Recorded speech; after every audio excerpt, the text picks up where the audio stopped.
Hey folks, Victor here. This is one I've been wanting to do for a while, this video, but it occurred to me on Anzac Day this year that it's something that I really need to do with small towns and the commitments they had in war, that unfortunate circumstance. You're an idiot.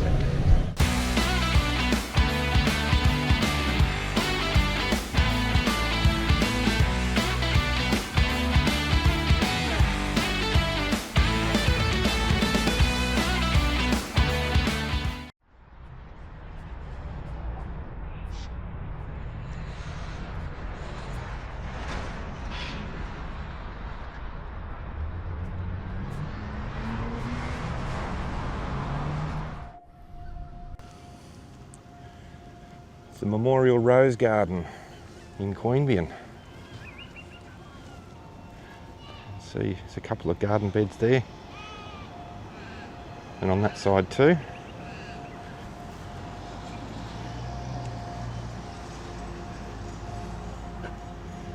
Have a quick look at that one,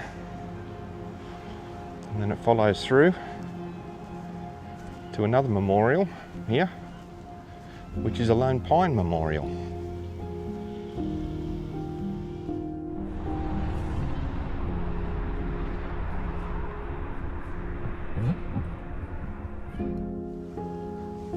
This one in Queanbeyan is for the Boer War. So it was erected in 1903. Boer War, of course, at the end of the 19th century, before we were actually really a country. We fought in that one. And of course, men from the Queanbeyan district volunteered to go, and subsequently, unfortunately, some lost their lives, of course.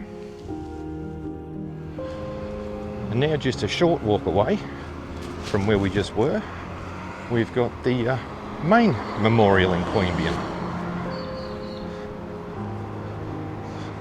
just off the main street.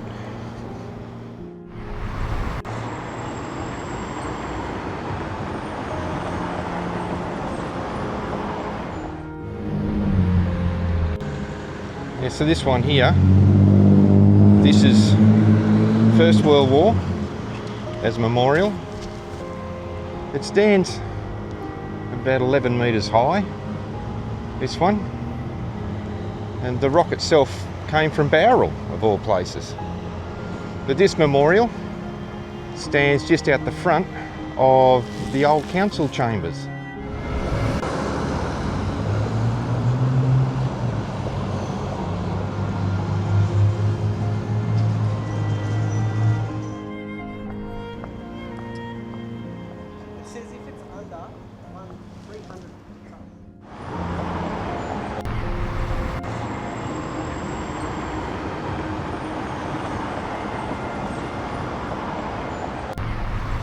Here is another honour roll of all local Queanbeyanites, young Queanbeyanites, who've served in various conflicts. So many names.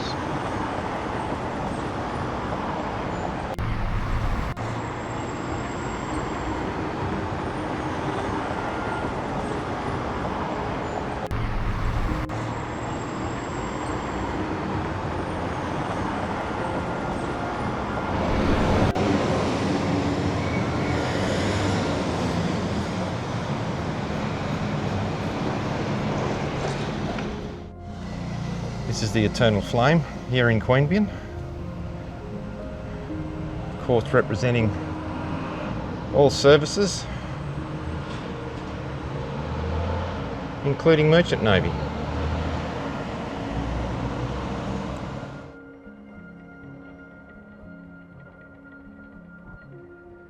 Here we have an honour roll of all those Queanbeyanites, World War I, who went away and served. A lot of them didn't come back.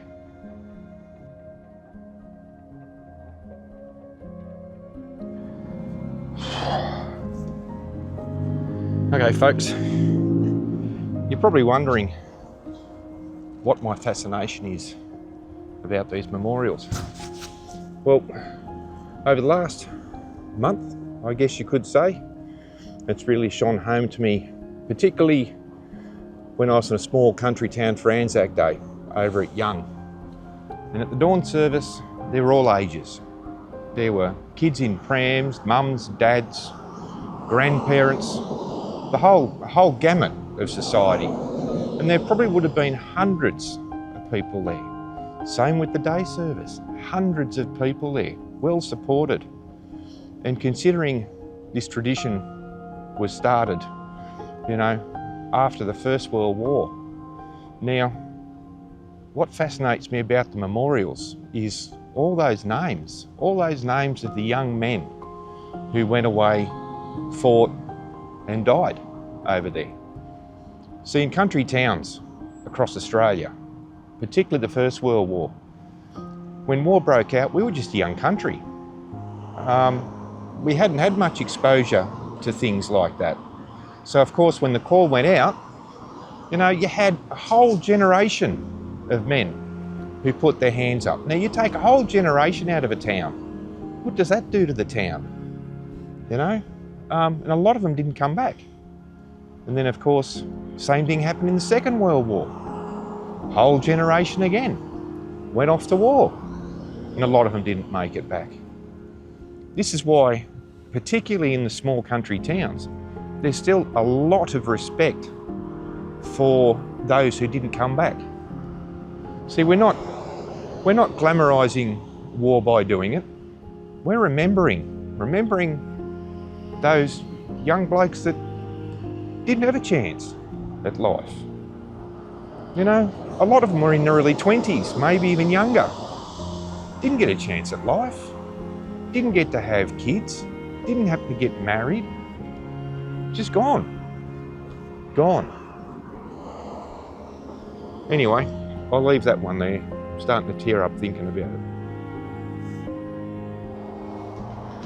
So as Australians, we really do need to keep their memory alive. Even though a lot of them have been gone for over 100 years, we still got to keep their memory alive for what they did. They didn't have to do it. They volunteered. Yep, and a lot of them didn't come back. You see, there wasn't a lot that went away to the Boer War, because at that time we were still pretty much a colony of England. It wasn't until 1901 that we became our own country, which is why a lot of the young blokes volunteered to go.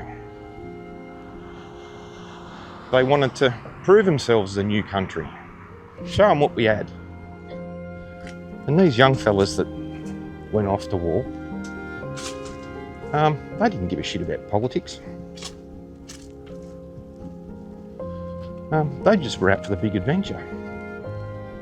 They probably didn't even know what a German was, particularly in the First World War. Off for a big adventure.